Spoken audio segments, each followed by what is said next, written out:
Madame Marindao, directeur technique de l'ADM et coordinatrice du projet de relèvement d'urgence et de résilience à Saint-Louis. Ce projet de relèvement d'urgence et de résilience à Saint-Louis vise à réduire les risques côtiers, à réduire les vulnérabilités des populations qui sont situées sur la langue de Barbarie et vise également à renforcer la planification urbaine et côtière du département de Saint-Louis.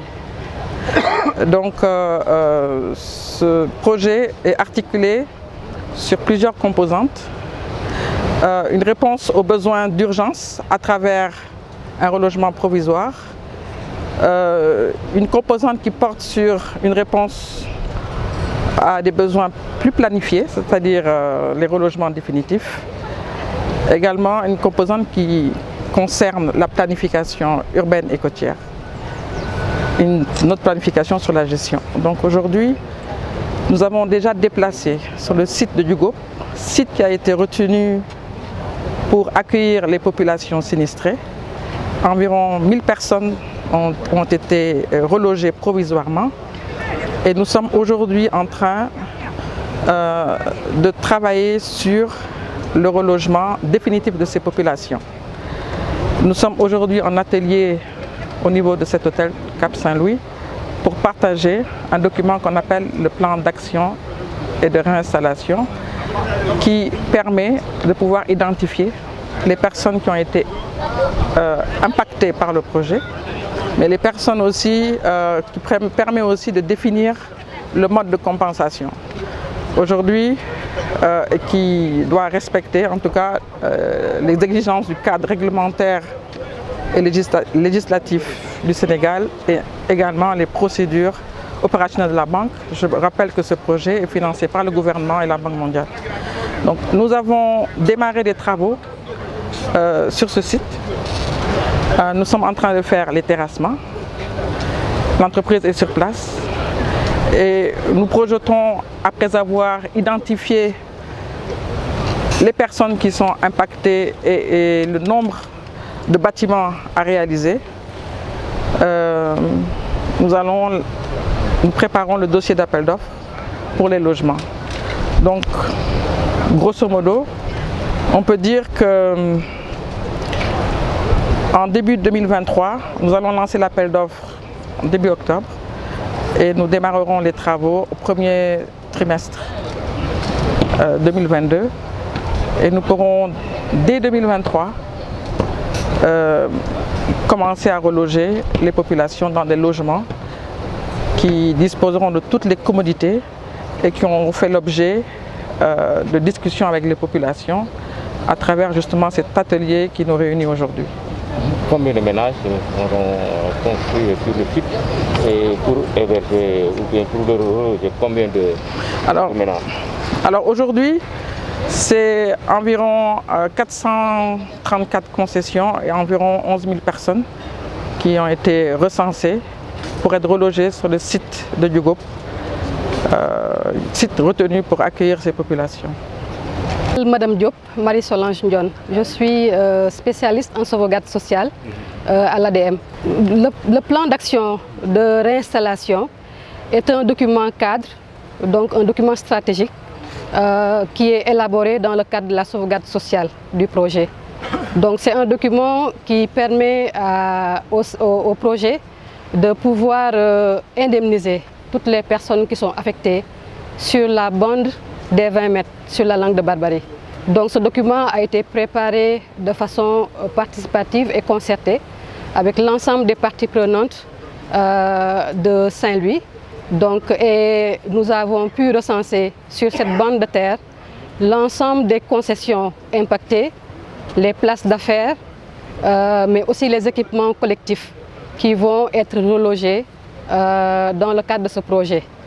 Globalement, ce document a été préparé, validé ensemble, approuvé par la Banque mondiale et partagé à travers un atelier élargi, ici à Saint-Louis, présidé par le préfet, mais aussi dans les quartiers de la langue de Barbarie, Gohumbat, Guet-Ndar et Ndartout, où nous avons tenu des réunions avec l'ensemble des des personnes affectées pour restituer en fait les éléments clés, les résultats clés de ce document de sauvegarde.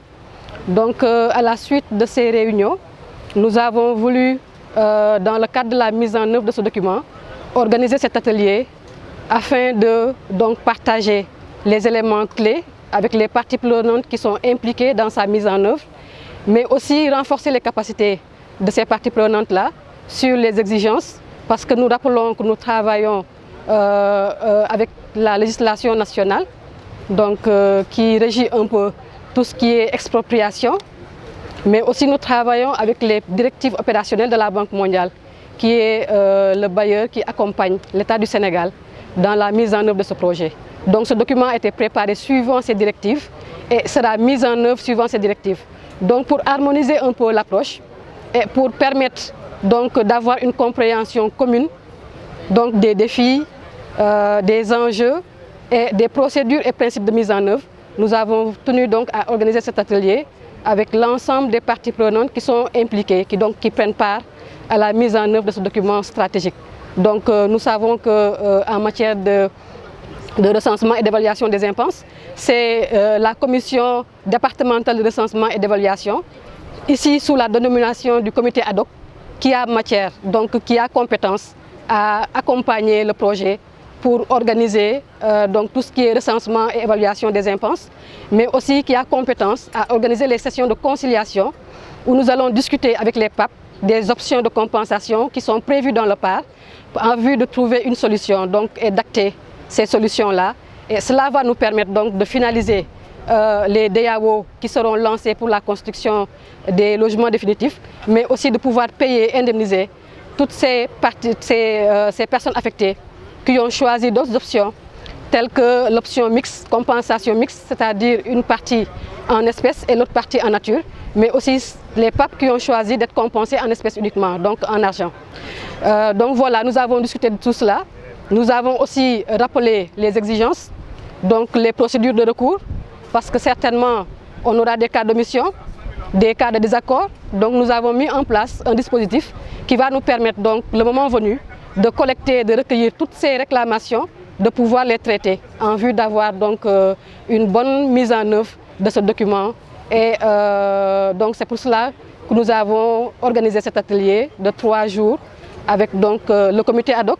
Tous les membres sont présents, mais aussi élargi aux points focaux et aux délégués de quartier, les points focaux de gestion des commissions de gestion des plaintes établis dans les quartiers, mais les délégués aussi des 3 quartiers de la langue de Barbarie et du chef de village de Djougop. Sur la langue de Barbarie, nous avons pour les concessions impactées, nous en avons 432. 432 concessions impactées.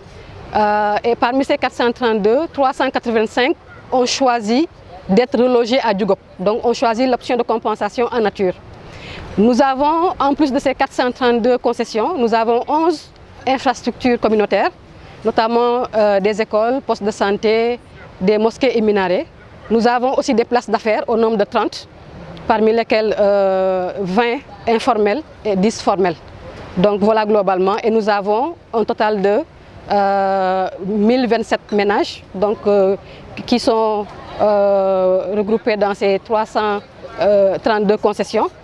Et nous avons aussi pour un nombre total de personnes à déplacer 11 808 que nous devons déplacer sur la bande des 20 mètres.